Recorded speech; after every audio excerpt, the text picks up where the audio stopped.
Do you ever feel like you have nothing left to offer?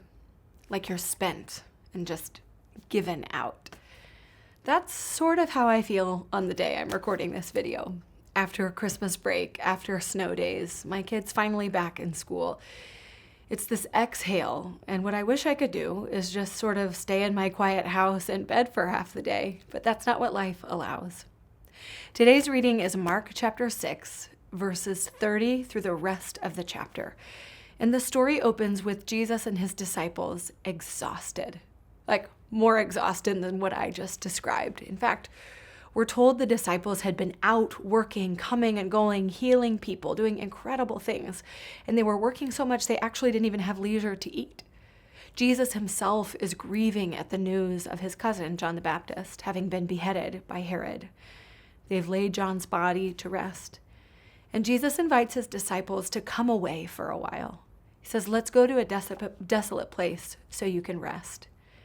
They retreat, they pull away, and just as their souls are starting to settle, a crowd approaches.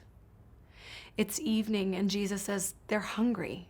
We got to feed them. And the disciples are like, send them away. We don't have enough. We can't do this. Send them away. Make them go back. And it's at this moment I so deeply resonate, like this feeling of we can't do this. Send them away. Find another solution. And Jesus, who's tender-hearted, has compassion on the crowd. He looks at his disciples. He says, you do it. They're like, what? We do it? We feed all these people? We don't have enough money for this. It would take a whole year's salary for this. He says, you do it. What do you have? What parts do you have? And they take inventory and he says, give them to me. Then he gives thanks. He breaks the bread.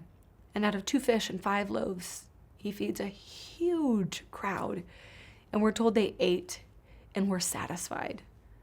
And this is an iconic story. And I hope that this theme has not been overused in your life. But for me, here's what it's speaking. I don't always have to have the strategic plan finished. I don't have to have all the answers. I don't even have to execute the whole plan. But my job, especially when I feel like I'm all out, is to take inventory of what I have and to put the pieces in the hands of Jesus.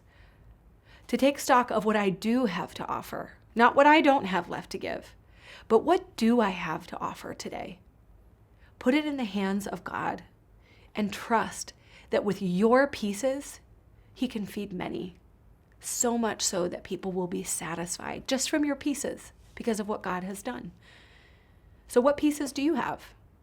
What do you have to offer today? Is it a phone call? Is it time? Is it companionship? Is it a note? Is it a task you can check off? What pieces do you have? Pray over those pieces, give them to God, and ask God to use them.